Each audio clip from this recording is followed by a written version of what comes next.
समाइला। हमरा के फोन आइल ऑस्ट्रेलिया से कि कौन भगवान समाइला। दुबई से सऊदी से फोन आइल, ऐसा ऐसा देश से फोन आइल कि वो देश के दास नावे ना सुन ले रहे शासन। डेनमार्क से फोन आइल कि आखिर कौन भगवान सबका में समाइल बाटे। वो दूसर गीत गौनी कौन कि अरे जब धरती सूरज न चांद रहले तो सोच कौन भगवान रहले।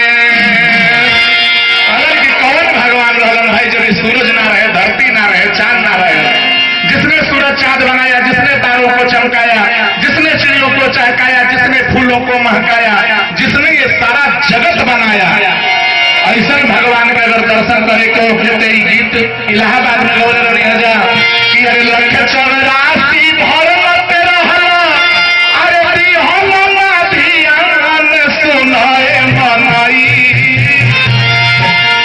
कितना लोग गीत सुन ले रहा इलाहाबाद में, सुन ले रहे लोग ना, सब लोग के बोले के बाद कि सुनाए मनाई। अरे बतेले लाडू के गिया सुनाए मनाई, बतेले लाडू के गिया।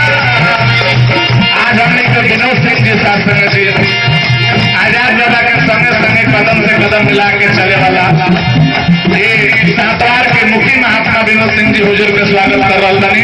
हमने के जय घोष कहिया बोलिए सतगुरु माता सुदीक्षा सविंदर हरदेव जी महाराज की।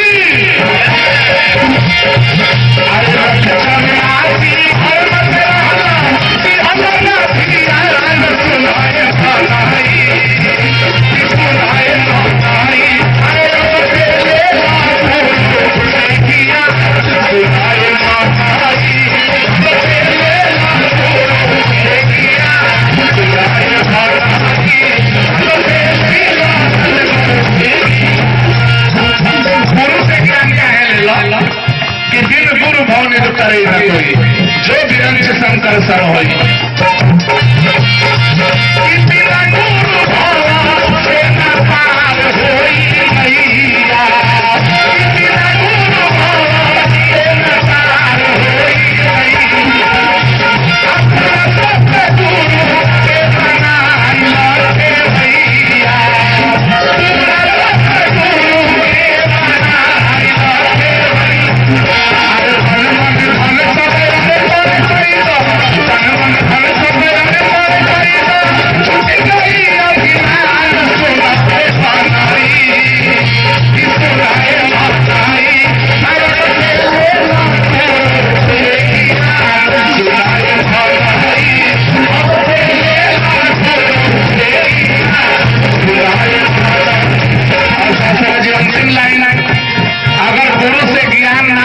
तब का हुए शासन जी तो हर मरमई के सनमा क्या हुई सब लोग के बोले के बाद भजन आपने सुनी लो ना। दिल्ली में सारा लखा में कितना लोग सुने बताइए, दोनों हाथ ऊपर उठा के बताइए आगे के ताली बजा के बताइए।